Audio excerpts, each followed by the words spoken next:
Sampailah ke saat yang kita tunggu-tunggu, test food, tapi bukan sekedar test food. Kalau kita tadi dengar berbagai cerita mengenai khasiatnya, raw material, ingredientnya, manfaatnya, sekarang the real thing. Kita akan coba nikmatin makanan organik dan menu diet ini ya. Apa manfaatnya ini? Wah, manfaatnya banyak ini.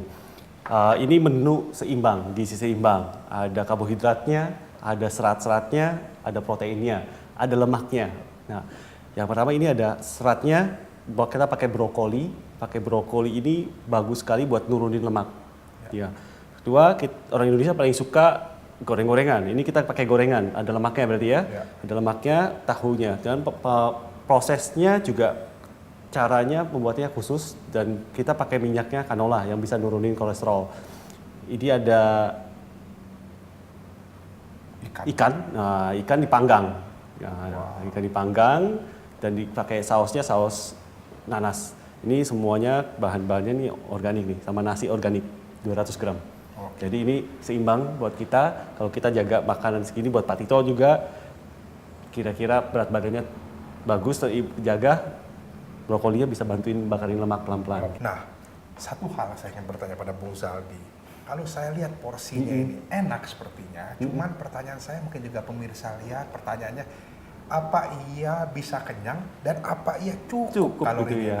Nah, ini nih Pak Tito. Saya buka contekan di Pak Tito ya, jangan kaget ya. Jangan kaget.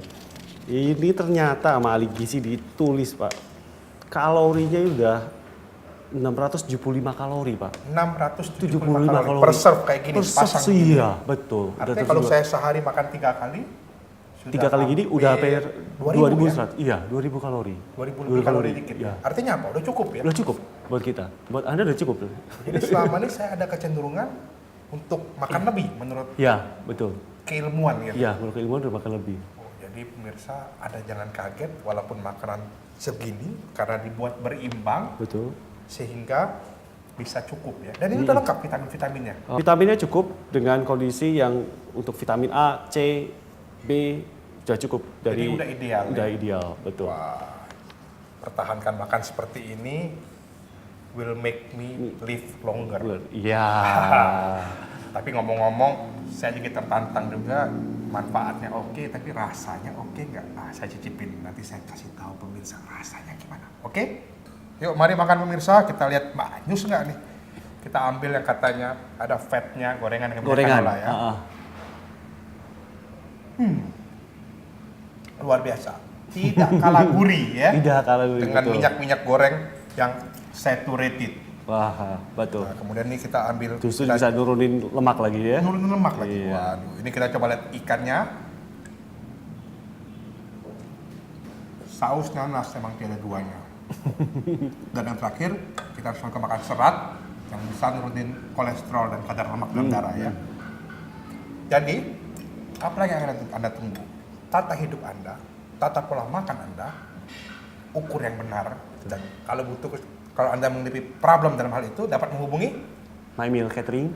My Meal Catering Betul. ya, akan siap membantu. Betul. Oke, mari makan.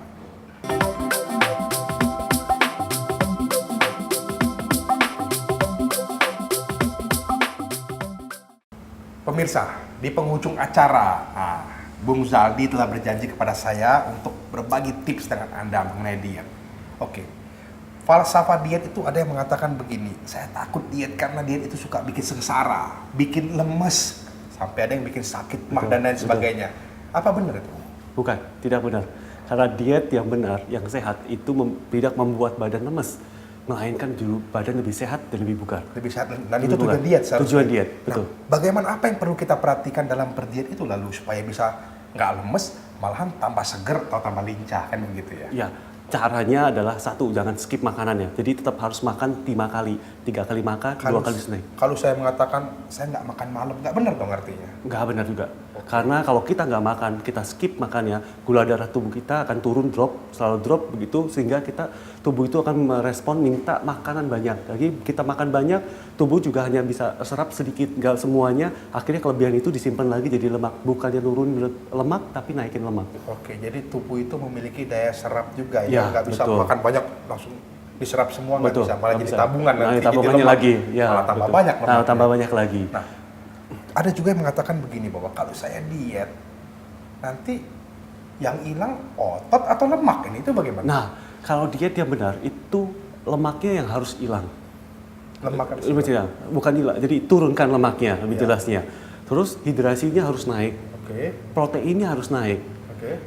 Otot itu harus dijaga atau jauh lebih bagus itu lebih tinggiin. Supaya apa? Supaya metabolismenya juga naik. Oke. Kalau itu lemak turun, hidrasi naik, protein naik, metabolisme naik, pasti badan itu jauh lebih bugar.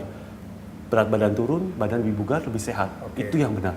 Jadi kalau ada orang diet lalu mengatakan bahwa berat badannya sekarang lebih langsing, tapi juga lemes, nggak bisa Itu kerja, salah. nggak benar ya? Ya, itu pasti ada yang salah. Bisa jadi hidrasinya salah, atau kedua bisa jadi proteinnya salah. Oke, nah pertanyaannya begini. Kalau ada orang melakukan diet, lalu asal diet istilahnya, berbahaya nggak? Berbahaya sekali. Karena diet itu harus dalam pengawasan dengan ahlinya. Karena seringkali kalau kita lakukan diet yang asal, efeknya macam-macam. Ada efeknya asal ke ginjal, akhirnya terpaksa harus cuci darah. Oh, malah bisa efek ke ginjal Bisa ya? juga efek ginjal. Kalau dia hidrasinya kurang, proteinnya kurang, bisa juga nanti kalau proteinnya kenanya organ di jantung, jadi jantungnya juga bisa serangan jantung mendadak juga. Jadi hati-hati sama diet. Jangan sampai proteinnya turun. Apalagi kalau lakukan dietnya secara ekstrim gitu ya? Betul. Ekstrim itu jangan sampai juga pengurangan kalori itu lebih dari 1000 kalori. Jadi mesti ada batasannya. Dan itu harus step by step berkala dicek lagi. Dikasih misalnya kurang 500 kalori, masih bisa terima, tambahin lagi, kurangin dari 600. Nggak bisa langsung drop, langsung 1000. Jadi Nggak pelan-pelan. boleh ya? Pelan-pelan. Nah, kalau kita lagi berdiet, kadang-kadang kan kita suka gengsi, Iya, misalnya iya. kita suka malu. Iya. Bagusnya sebenarnya kita bercerita kepada orang bahwa saya sedang diet atau enggak ya? Bagusnya kita bercerita. Karena diet itu kita perlu teman. Kita perlu teman, perlu ada yang support. Kalau tidak ada yang support, nanti ada yang ngajaknya makan yang aneh-aneh lagi. Jadi makanan yang bukan buat dietnya, bukan naikin lemak, bukan naikin protein, tapi naikin lemak. Jadi kita harus bercerita sama teman kalau Oke. kita sedang berdiet. Sedang berdiet ya. Betul. Jadi, wah ini informasi menarik bahwa berdiet itu sebenarnya indah ya. Ya, Berdiet itu betul. seperti yang tadi saya makan, nikmat juga, tidak mengurangi kenikmatan. Ternyata porsi yang kita bayangin, kok kayaknya kurang, udah hampir 700 kalori tadi kita makan, dan ternyata cukup. Dan tidak boleh lemas, itu intinya, Tidak boleh tidak lemas. susah ya. Nah, pemirsa, jadi apa yang Anda tunggu daripada kita nanti sakit, lebih baik kita mulai menjaga pola makan. Betul. Jadi diet itu tidak harus dilakukan oleh orang yang sudah kena masalah sebenarnya ya. Betul. Oke, saya Tito Loho dari Indonesia Business Today. Kita akan jumpa pada acara mendatang.